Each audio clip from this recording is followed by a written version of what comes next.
Nag-trending online ang isang kumpanya ng BPO na nakabase sa Cebu. Ito'y tila hindi ikinokonsidera ang kaligtasan ng kanilang mga empleyado matapos piliting bumalik sa kanilang trabaho noong kasagsagan ng 6.9 magnitude na lindol.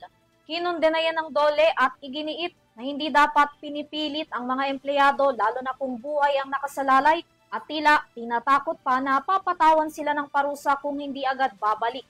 Tungayan ang aking report.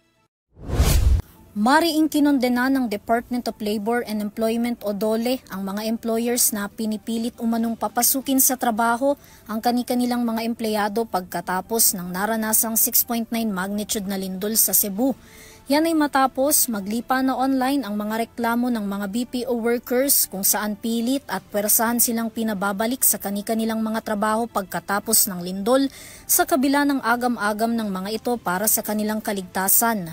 Sa ilang screenshot na ibinahagi ng ilang BPO workers, makikita ang chat ng kanilang employer na sinasabing kung hindi babalik sa kanilang naiwang trabaho at pipiliing umuwi ay mamarkahan ng awol.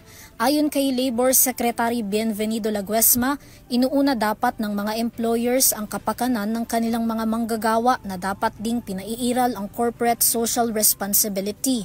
Hindi rin daw dapat na patawan ng mga ito ng disciplinary action kung nanaisin nilang umuwi para sa kanilang kalusugan at kaligtasan. Pinaalalahanan din ng DOLE ang mga kumpanya sa Cebu na sa panahon ng mga katulad na kalamidad gaya ng lindol ay iiral ang Labor Advisory 17 Series of 2022.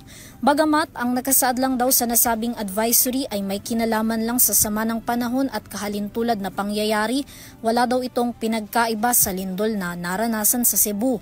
Samantala, bukod sa DOLE, una nang kinondena ng grupo ng BPO Industry Employees Network o BIEN ang nasabing mga reklamo ng mga manggagawa.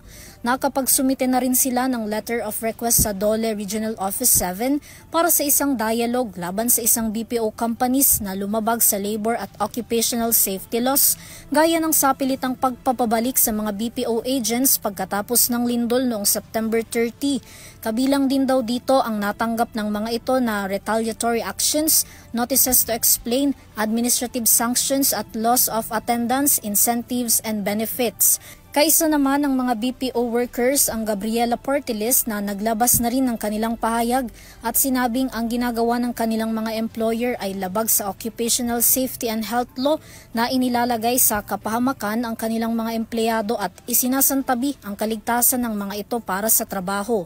Nanawagan naman si Akbayan Party List Representative Percy Sendanya sa DOLE na imbestigahan ang nasabing mga reklamo at panagutin ang mga BPO companies na mapapatunayang lumabag sa labor code. Binigyang diin din ni Sendanya ang hinarangan daw na emergency exit para hindi makalabas ang mga manggagawa sa kanilang building pagkatapos ng lindol. Sa ngayon, sinabi ng DOLE na binigyan na niya ng direktiba ang Regional Director sa Cebu para imbestigahan ang nasabing mga insidente at panagutin ang mga mapapatunayang lumabag sa labor code. Nakatakda naman na raw sa Lunes ang dialogue ng DOLE at BIEN para pag-usapan ng mga isyong nabanggit. Para sa EuroTV News, Vanessa Cleofas sumasaludo sa bawat Pilipino.